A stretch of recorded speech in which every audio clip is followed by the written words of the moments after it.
Naintindihan mo na ba ang salitang kapag mahal mo, pakawalan mo? Sa una, naguguluhan ako. Kasi syempre, mahal mo nga. Bakit mo naman pakakawalan? Until na-realize ko na totoo pala ang ganito. Na kailangan mo nang hayaan ng taong gusto nang umalis.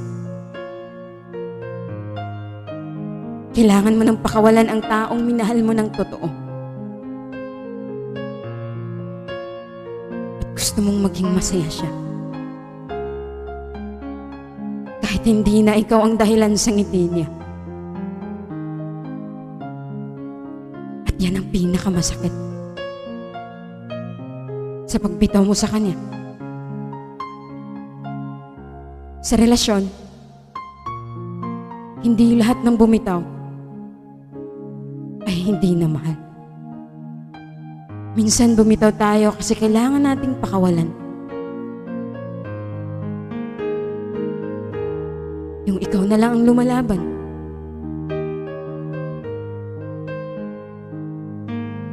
Hirap ka nang iangat kasi. Hinihila naman niya pababa para ikay sumuko na. Kung ikaw ang aking tatanungin, pinakawalan mo ba? O lumaban ka? Ang hirap naman kasi lumaban kung ikaw na lang mag-isa. Minsan, ang tao ay nag-iiba. Hindi mo hawak sila. Kapag hindi ka na gusto, pakawalan mo na. Kahit masakit, kahit alam mong ikaw ang masasaktan, at siya ay sasaya pag bitaw mo sa kanya. Mahirap, pero kailangan. Siguro naman, hindi na tayo magmukhang tanga.